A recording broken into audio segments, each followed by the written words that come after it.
What is a bone marrow transplant and why is it used to treat pediatric AML?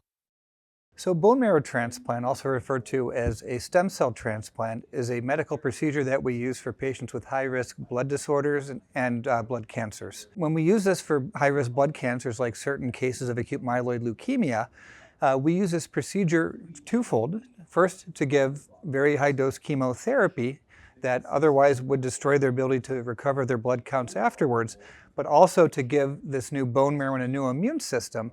And the immune system is expected to recognize any residual cancer cells as foreign and destroy them like they would wipe up any residual infection when we give a patient antibiotics. So this is a procedure that is really the first form of immunotherapy that we give for cancer, and we've been using for several decades. It's a high-risk procedure, so we only use this procedure for patients in whom we think we are unlikely to get a cure with standard chemotherapy and other therapies.